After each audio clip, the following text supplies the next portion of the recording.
अस्सलाम वालेकुम, welcome again.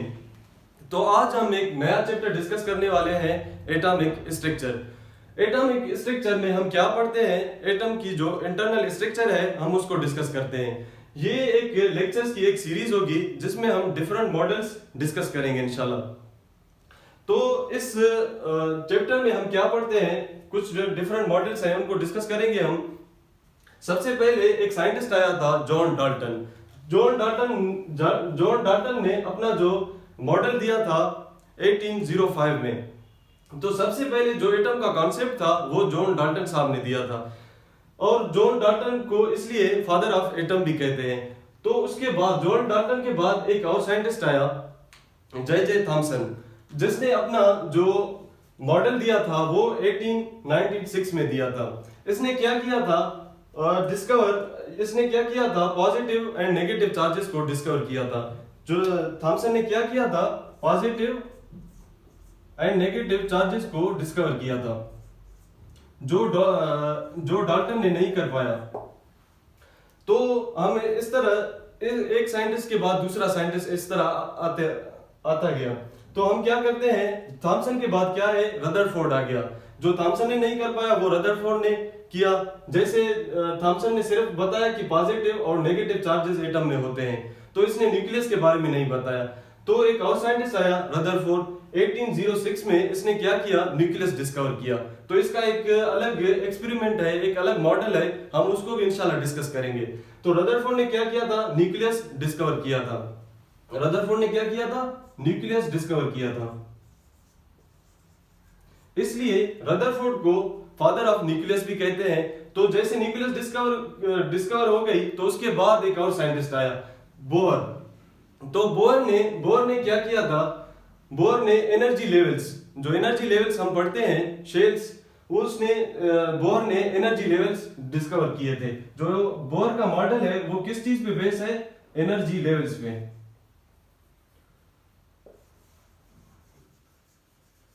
Energy levels पे, ठीक है। और इसलिए हम इसको जो मतलब मेन जो सबसे पहले एनर्जी लेवल्स का कॉन्सेप्ट दिया था वो बोर ने दिया था। उसके अलावा हम आते हैं, जो मौजूदा दौर में हम जो एटम की स्ट्रक्चर पढ़ते हैं वो किसने दिया था, वो श्रोडिंगर ने दिया था। श्रोडिंगर ने 1926 में दिया था। और इसके मॉडल का नाम क्या है, इलेक्ट्रॉन क्लाउड मॉडल। हम इसको क्या कहते हैं, इसके मॉडल को क्या कहते हैं, electron cloud model. Electron cloud model. तो इंशाल्लाह हम क्या करेंगे, ये सब जो मॉडल्स हैं, ये सब मॉडल्स हम एक एक करके डिस्कस करेंगे। ये जो सब मॉडल्स हैं हम इनको एक एक करके डिस्कस करेंगे। सबसे पहले हम अभी डाल्टन्स का जो मॉडल था वह हम उसको डिस्कस करेंगे। तो आप इसको नोट करें। इसके हम थोड़ा आगे जाते हैं डाल्टन की मॉडल को डिस्कस करने।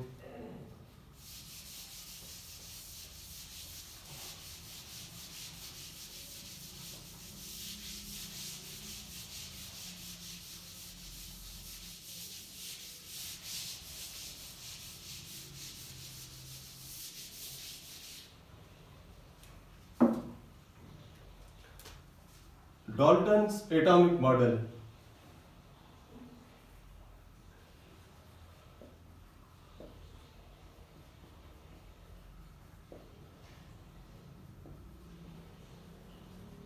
Dalton's atomic model, Dalton's atomic model को एक और भी नाम देते हैं,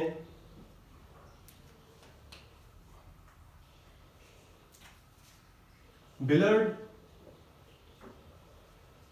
बॉल मॉडल।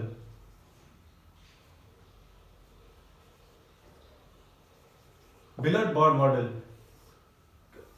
डिफरेंट बुक्स में इसको डाल्टन्स एटॉमिक मॉडल भी लिखते हैं और बिलर्ड बॉल मॉडल भी लिखते हैं। तो ये मॉडल किस चीज पे बेस है, जॉन डाल्टन ने क्या कहा था, हम कोई भी चीज उठाएं। फॉर एग्जांपल मैं आपको कोई एग्जांपल देता हूं। फॉर एग्जांपल हम एप्पल उठाएं, एप्पल को हम दो हिस्सों में डिवाइड करें, उसके बाद हम ऐसे उसको काटते जाएं, डिवाइड करते जाएं, फाइनल उसका एक पार्टिकल जो रह जाए उसको हम फर्दर मतलब उसको डिवाइड या कट नहीं कर सके, हम उसको एटम कहते हैं। तो इसके कुछ पोस्टुलेट्स थे और कुछ इसके लिमिटेशंस हैं, वो हम डिस्कस करते हैं, एक एक करके हम इनको डिस्कस करते हैं। तो सबसे पहले इसका जो पोस्टुलेट है वो क्या है, उसने कहा था कि all matter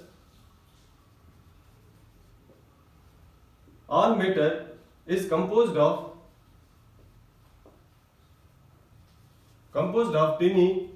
tiny particles called atom। तो इसका ये पोस्टुलेट आप थोड़ा इधर गौर करें, क्या कहा था, जो जितने भी मैटर हैं वो किस चीज के बने हुए हैं, छोटे छोटे पार्टिकल्स के बने हुए हैं। उन छोटे पार्टिकल्स को हम क्या बोलते हैं, एटम बोलते हैं। आप छोटे पार्टिकल्स या आप कहो कि माइन्यूट पार्टिकल्स या एक्सट्रीमली स्मॉल पार्टिकल्स, जो छोटे छोटे पार्टिकल्स जिसका मैटर बना हुआ है, हम उसको क्या बोलते हैं, एटम बोलते हैं। और इसने बोला था एटम्स आर indivisible particles। जैसे मैंने आपको एक एग्जांपल दिया, इसने क्या बोला था, एटम एक ऐसी चीज है जिसको हम फर्दर डिवाइड नहीं कर सकते। जैसे मैंने पहले बोला कि एप्पल को आप कट करते जाओ, इतना कट करो कि एक उसका आखिरी एक हिस्सा रह जाए जिसको हम फर्दर कट नहीं कर सके। इस तरह जो डाल्टन ने बोला था, एटम वो चीज है जिसको हम फर्दर कट नहीं कर सकते, मतलब ये उसका आखिरी एक हिस्सा है जिसको हम फर्दर कट नहीं कर सकते। और इसने एक और बात कही थी, इसने कहा था कि atom is the basic unit of elements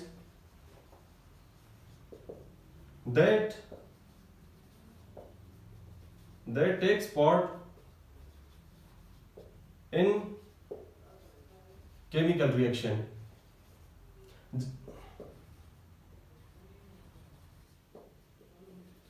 और इसका ये थर्ड पोस्टुलेट है। थर्ड पोस्टुलेट में ये क्या कह रहा है कि एटम सारे एलिमेंट्स, जितने भी एलिमेंट्स हैं, उनका बेसिक यूनिट है। जैसे हम बायोलॉजी में पढ़ते हैं cell is basic unit of life, वैसे ही एटम जो है सारे एलिमेंट्स आप मैटर को उसका बेसिक यूनिट है। जैसे छोटे छोटे एटम मिलके एक एलिमेंट बनाते हैं, मैटर बनाते हैं, इस तरह इसने और वो क्या करते हैं, केमिकल रिएक्शन में हिस्सा लेते हैं।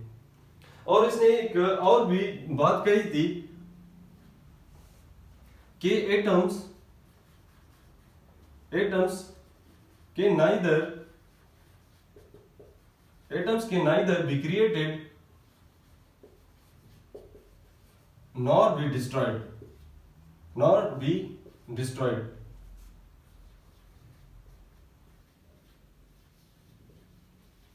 during chemical reaction।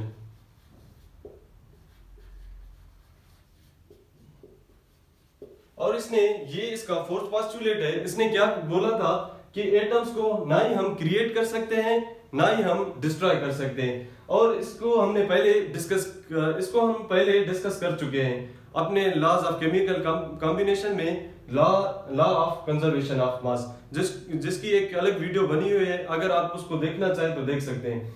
और ये मतलब इसका कहने का मकसद क्या है, हम इसको समझते हैं कि हम एटम को ना ही क्रिएट कर सकते हैं ना ही हम उसको डिस्ट्रॉय कर सकते हैं। कैसे, एक एग्जांपल लिखते हैं, जैसे कार्बन ऑक्सीजन के साथ रिएक्ट करता है तो क्या बनाता है, carbon dioxide.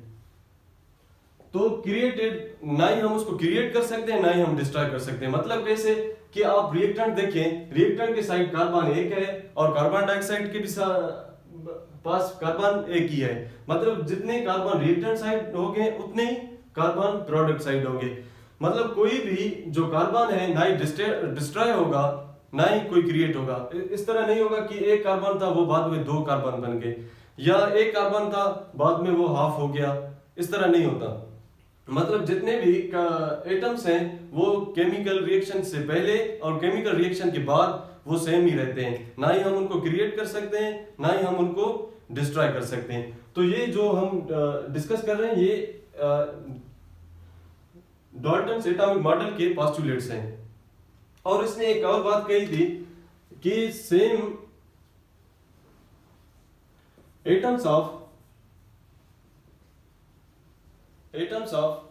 an element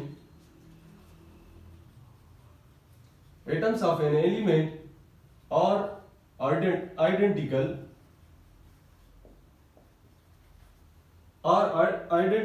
with all respect। तो इस पोस्टुलेट को हम समझते हैं कि ये लाइन क्या कह रहा है। इसने कहा था कि एटम्स जो होते हैं, सेम एलिमेंट के जो एटम होते हैं वो हर हिसाब से आइडेंटिकल होते हैं। कैसे आइडेंटिकल होते हैं?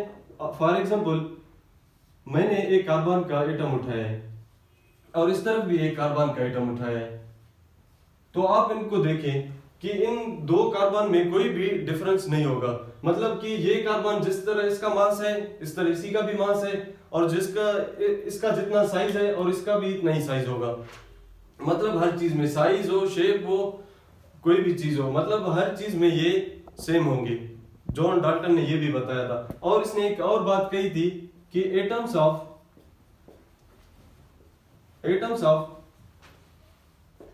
Different element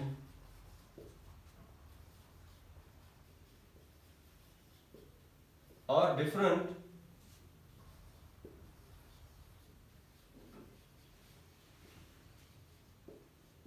with all respect.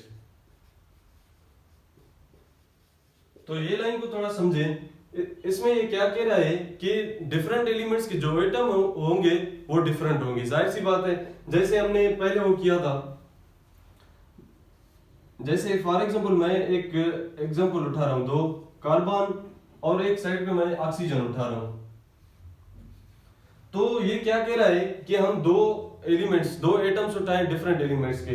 क्या है? एक कार्बन है, एक ऑक्सीजन है, तो ये हर चीज में डिफरेंट होंगे। कैसे? इसका साइज, कार्बन का साइज और ऑक्सीजन की साइज से मुख्तलिफ होगी, और जो इसका मास है इसके मास से भी चेंज होगा। और इसका एक फाइनल पोस्टुलेट है, इसका जो आखिरी पोस्टुलेट है, इसने क्या बोला था? Substance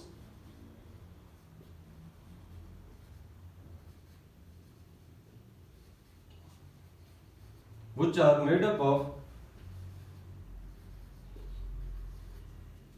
of same element, same atoms have same properties।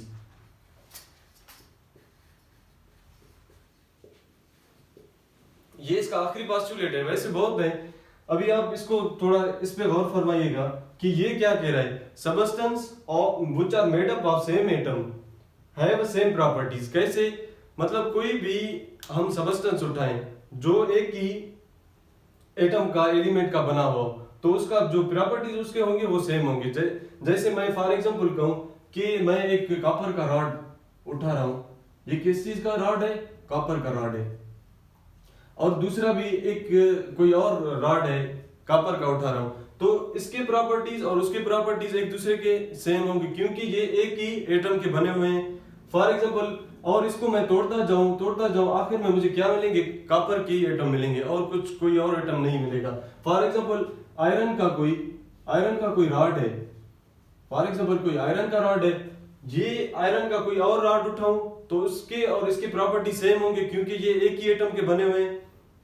और इसको मैं ब्रेक करता जाऊं, लास्ट तक उसका जो एटम रहेगा और उसका भी एटम रहेगा वो सेम होंगे। जाहिर सी बात है। तो ये थे डाल्टन एटॉमिक मॉडल के कुछ पोस्टुलेट्स।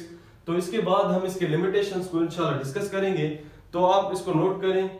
इसके बाद हम इसके लिमिटेशंस डिस्कस करते हैं।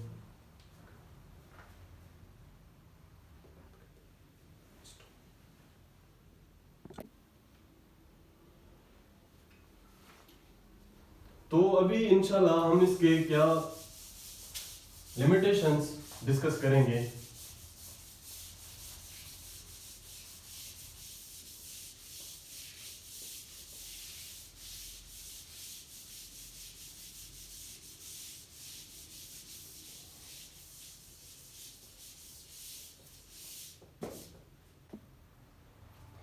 तो हम इसके लिमिटेशंस को डिस्कस करते हैं कि डाल्टन्स लॉ की जो लिमिटेशंस है वो कौन कौन से हैं? Limitations of Dalton's atomic model. ठीक है, तो सबसे पहले इसका जो लिमिटेशन है वो क्या है कि atom is no longer indivisible particle.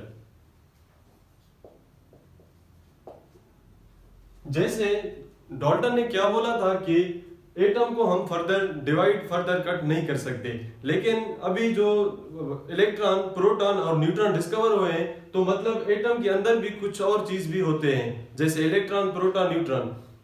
तो मतलब जो उसका सबसे पहला पॉइंट है, उसने कहा था कि एटम को हम फर्दर डिवाइड नहीं कर सकते, तो वो फेल होता है अभी के दौर में। तो उसके अलावा ये कहाँ फेल होता है? जैसे उसने बोला था कि सेम एटम्स होते हैं, जो एलिमेंट के सेम एटम्स होते हैं वो हर रिस्पेक्ट से वो सेम होते हैं, लेकिन इस तरह नहीं है। तो हम क्या कह सकते हैं? एटम्स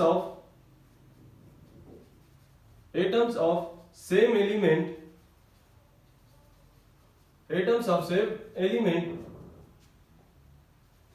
आर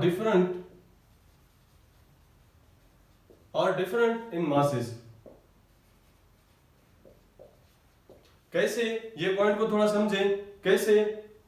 जैसे हम अभी पढ़ते हैं आइसोटोप्स, तो जब जॉन डाल्टन ने अपना जो मॉडल दिया था, उस टाइम आइसोटोप्स का कोई कॉन्सेप्ट नहीं था। उस टाइम न्यूट्रॉन डिस्कवर नहीं हुए थे, प्रोटॉन डिस्कवर नहीं हुए थे, तो उसको पता नहीं था कि आइसोटोप्स क्या होते हैं। तो उसने पहले क्या बोला था, जो भी एटम्स होते हैं सेम एलिमेंट के वो क्या होते हैं, हर चीज में सेम होते हैं, लेकिन इस तरह नहीं है। जैसे हम क्या पढ़ते हैं? आइसोटोप्स पढ़ते हैं।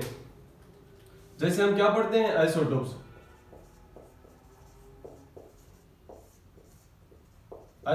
फॉर एग्जांपल अभी क्या है, हाइड्रोजन के 3 आइसोटोप्स हैं, प्रोटियम, ड्यूटेरियम और ट्राइटियम। तो क्या है, ये एक दूसरे को क्या कर रहे हैं? डिफर कर रहे हैं मासेस में। तो जॉन डाल्टन ने क्या बोला था कि सेम एलिमेंट के एटम है वो हर चीज में सेम होंगे, लेकिन इस तरह नहीं है। क्या है, जो आइसोटोप्स हैं वो क्या डिफर कर रहे हैं मासेस में? इसका मास 1 है, 2, 3, मतलब मासेस में डिफर कर रहे हैं। जैसे कार्बन के आइसोटोप्स हैं, कार्बन के भी जो आइसोटोप्स हैं वो आप देखें, इसका एक आइसोटोप। तो मतलब ये भी एक इसका जो पोस्टुलेट था वो इस हिसाब से आइसोटोप्स के कॉन्सेप्ट पे गलत हो गया। तो मतलब आप कार्बन के आइसोटोप्स देखें, इसका जो मास है वो कितना है? 12 है। इसका मास आप देखें वो कितना है? 13 है। इसका मास देखें वो क्या है?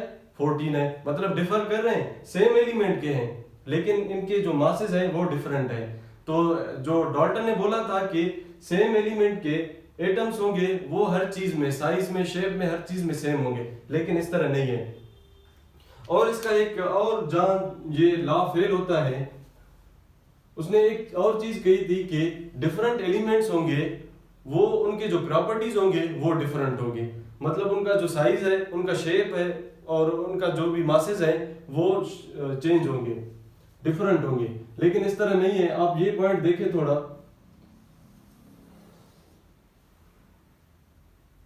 Atoms of different element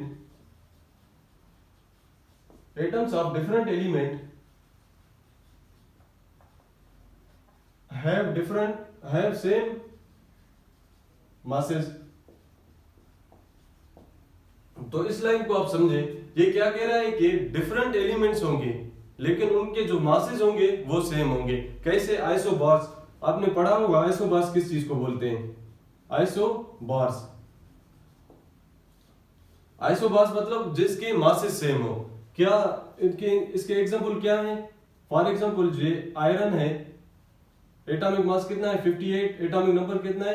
27। और एक निकेल, 58 एटॉमिक मास है और एटॉमिक नंबर क्या है? 27। ठीक है, तो डाल्टन ने क्या बोला था? डिफरेंट एलिमेंट होंगे तो वो हर हिसाब से डिफरेंट होंगे, लेकिन इस तरह नहीं है। ये आइसोबार्स डिफरेंट एलिमेंट्स हैं लेकिन इनके जो मासेस हैं वो क्या है, सेम है। तो इधर भी फेल करता है, जॉन डाल्टन का जो एटॉमिक मॉडल है इधर भी फेल करता है। और इसका जो लास्ट पोस्टुलेट था उसने क्या बोला था कि सेम सब्सटेंस हो, सेम सब्सटेंस के जो भी एटम्स, उसमें जो एटम्स मौजूद होंगे उनके जो प्रॉपर्टीज होंगे वो सेम होंगे। तो इसका ये लास्ट लिमिटेशन है, substance which are made up of same atoms can have different properties, can have different properties। Dalton ने अपने मॉडल में क्या कहा था, substance which are made up of same atom can have same properties, लेकिन इस तरह नहीं होता, उनको डिफरेंट, उनके डिफरेंट प्रॉपर्टीज भी हो सकते हैं। किस तरह, ये आप एग्जांपल देखें थोड़ा।